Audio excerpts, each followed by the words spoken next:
And people say, yes, what's the difference? You know, the Bible's just another book. No, first off, that's wrong. The Bible's not a book. The Bible's 66 books. 40 different people wrote it.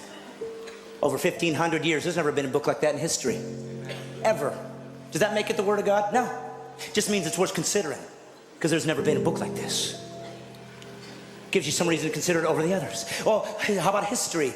For hundreds of years, archaeology has used the Old Testament and New to find buildings, to find people, to find civilizations, to find kings that didn't exist or they didn't think they did. And suddenly the Bible said they're there and they dug it up and there it was. Does that make it the Word of God? No. It means it's historically accurate. Real people really existed and really wrote down what they saw. It's worth considering. And then they said, we're going to have God show up. And lots of people said that. Lots of religions say it. Don't worry, we'll prove it as a rational God would do. I will do prophecies. I will show that I'm not trapped in linear time, that I can see beyond where you are. I will give prophecies to tell you what the guy, when I show up, when God appears on earth to reveal himself, I'll show you what he's going to look like. Over 300 prophecies.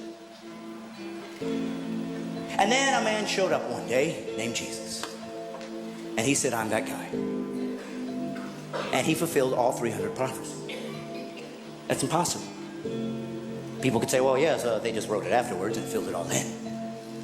But we know that the first Greek translation of the Old Testament was done 250 years before Jesus was born. So how could they possibly know that he'd be born in Bethlehem? How could they possibly know he was going to be crucified when crucifixions didn't even exist as a capital punishment yet? How could they know that he'd be betrayed for 30 pieces of silver 250 years before there was a Jesus? Does it make it the Word of God? No, but it's starting to get close. And then Jesus said he would fulfill these things and did miraculous things to prove I'm not just a guy talking like everybody else. Look what I've done. And some people believe and some didn't. That's how humans are. And then he said this, I'm going to prove it to you. I'm going to die. And I'm going to come back to life. Nobody's ever done that. And he died. And all those who were with him 3 years ran in fear, as would all of us. And they ran away and they said, I guess we were wrong. And then something happened. Something happened that made all of these guys come back and be willing to be martyred for this belief system, except for one. Of course, John was sent off, but everybody died a martyr's death. What was it for? Because they thought they were going to get rich? There was no riches here.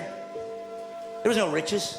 The Roman government hated them. They wanted them destroyed. They'd use them as people that could be eaten alive by animals for sport and entertainment. You were kicked out of your culture. The Jews weren't going to take you in, so there was no value there. There was nothing good here. There was nothing here to gain. And they all still died for what? Because they found a new religion? No, for one reason. They said this. I saw him die, and I saw him come back. And that's it. You don't have to believe it. And why did he die? So you could have a perfect life? No, so you didn't have to go to hell. Well, I don't believe in a God who would send people to hell. He didn't give hell for you. That's what's great about Christianity. It gives you all the answers. Hell was created for the devil and his angels.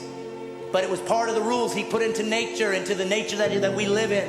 Anybody that rebel against him, this is where they're going. So once we did that, he could have bailed out. Sorry, you're going to hell. He didn't. He said, don't worry, kids, I'm coming down.